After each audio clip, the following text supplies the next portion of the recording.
राजनीतिक विज्ञान के परंपरागत अध्ययन की विशेषताएं, इसकी विशेषताएं भी कुछ इस प्रकार मानी जा सकती हैं। पहली विशेषता है राजनीतिक विज्ञान का अध्ययन एक आदर्शवादी अध्ययन है।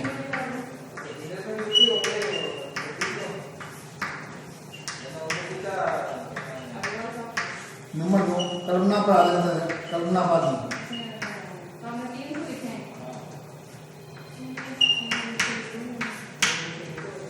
नंबर 3, मूल प्रधान अध्ययन।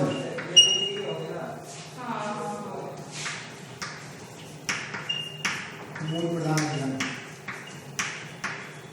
नंबर 4, व्यक्तिनिष्ठ अध्ययन।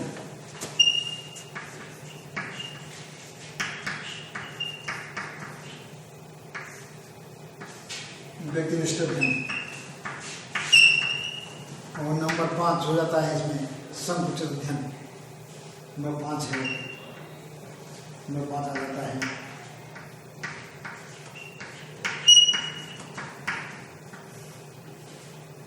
संकुचित अध्ययन।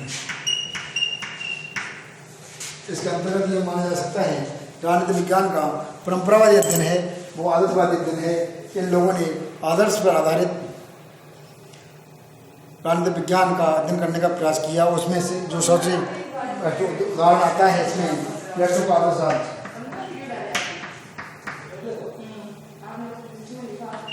प्लेटो का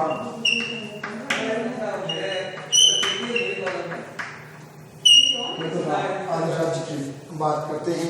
और इसी तरह प्लेटो ने जो आदर्शवाद की बात की है वो आदर्शवादी अध्ययन के निर्देश को मानते हैं। यहाँ पर मूल्य प्रधान अध्ययन की बात की है। यहाँ पर धार्मिक मूल्य जैसे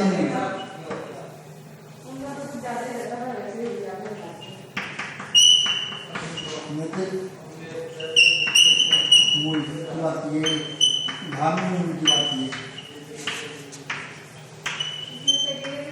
धार्मिक मूल्य की बात की है। यहाँ पर व्यक्तिनिष्ठ अध्ययन जिस विचारक ने जिस तरह से देखा उसने उसी तरफ से उसी प्रकार उसने देखने और समझने का प्रयास किया। यहाँ पर व्यक्तिनिष्ठ अध्ययन होता है। दूसरी बात लास्ट में संकुचित अध्ययन यह केवल यूरोप तक सीमित रहा, केवल विकसित देशों तक सीमित रहा, विकसित देशों तक सीमित रहा, खासकर यूरोपीय देशों को, यूरोपीय देशों तक सीमित रहा। यहाँ पर जो एशिया, अफ्रीका और लैटिन अमेरिका के नए नए राज्य थे उनका अध्ययन करने का इसके अंतर्गत प्रयास नहीं किया। इसके अंतर्गत यह मान सकते हैं राजनीतिक विज्ञान का परंपरावादी अध्ययन राजनीतिक व्यवस्था के बारे में कोई भी कल्पना मानसिक रूप से कर ली जाती है, फिर उस कल्पना को रचनात्मक रूप दिया जाता है। उदाहरण के लिए प्लेटो ने दार्शनिक राजा की कल्पना की, फिर उस कल्पित आदर्श के आधार पर आदर्श राज्य की संरचना की। इस प्रकार की चिंतन शैली आदर्शवादी सिद्धांत के निर्माण में सहायक हो सकती है। परंपरावादी राजनीतिक विज्ञान एक नैतिकता और राजनीतिक मूल्यों पर बल देता है। इसका प्रमुख सरोकार क्या होना चाहिए से है, नैतिक निर्णय होता है।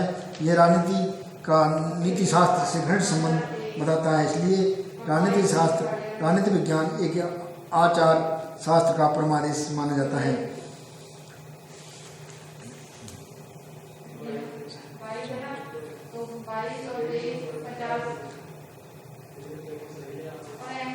संकुचित अध्ययन के रूप में परंपरावादी राजनीतिक विज्ञान के लेखकों की विशेषता रही है उसका अध्ययन पाश्चात्य देशों की राजनीतिक व्यवस्थाओं को संकीर्ण परिधि में बांधे रखा है।